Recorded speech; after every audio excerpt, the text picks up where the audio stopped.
சென்னையிலிருந்து தூத்துக்குடிக்கு செல்லக்கூடிய விமானங்களில் இன்றும் நாளையும் அனைத்து டிக்கெட்டுகளும் விற்று தீர்ந்திருக்கின்றன. விமான பயண கட்டணமும் உயர்ந்திருக்கிறது. கூடுதல் விவரங்களை வழங்குவதற்காக செய்தியாளர் ஜெய்சங்கர் இணைகிறார். விவரங்கள் ஜெய்சங்கர். கிறிஸ்துமஸ் மற்றும் ஆங்கில புத்தாண்டு மற்றும் பள்ளி அரையாண்டு தேர்வு விடுமுறை என தொடர்ந்து விடுமுறை தினங்கள் என்பதால் சென்னை புறநகரில் உள்ளவர்கள் தென் மாவட்டங்களுக்கு சென்று அங்கு கிறிஸ்துமஸ் மற்றும் புத்தாண்டு கொண்டாட்டத்துக்கு சென்று வருகிறார்கள்.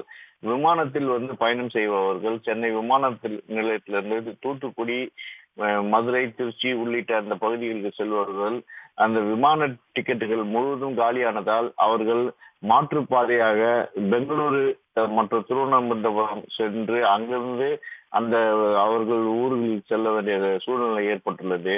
இதனால் கூடுதலாக விமான கட்டணம் மும்மடங்கு 2 மடங்கு என உயர்ந்துள்ளது. மேலும் அதுபோல் பயண நேரமும் அதிகரித்ததால் இந்த விமான பயணிகள் கடுமையாக பாதிக்கப்பட்டுள்ளனர்.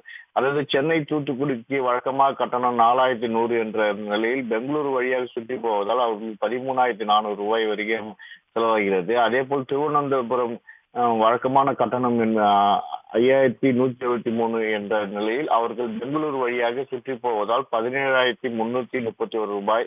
இதுபோல் மதுரைக்கு பெங்களூரு வழியாக செல்வதால் 13,160. அதுபோல் திருச்சிக்கு 4,121 ரூபாய் என்ற நிலையில் பெங்களூரு வழியாக 13,842 ரூபாய். இதுபோல் சேலம் உள்ளிட்ட பல்வேறு கோவை உள்ளிட்ட நகரங்களுக்கு செல்பவர்கள் மாற்றுப்பாதை வழியாக செல்வதால் அதிக கட்டணம் செலுத்த வேண்டிய நிலை ஏற்பட்டுள்ளது. இதற்காக அவர்கள் கூடுதல் விமானங்களை நேரடி சேவையாக வழங்க வேண்டும் என அவர்கள் தரப்பில் கோரிக்கை விடுத்துள்ளனர். அது இதுபோல் கடந்த 2 நாட்களாக இன்றும் நாளையும் இதே நிலை நீடிப்பதால் திடீரென சொந்த ஊருக்கு செல்பவர்கள் கடுமையாக பாதிக்கப்பட்டுள்ளனர். தகவல்களுக்கு நன்றி ஜெய்சங்கர்.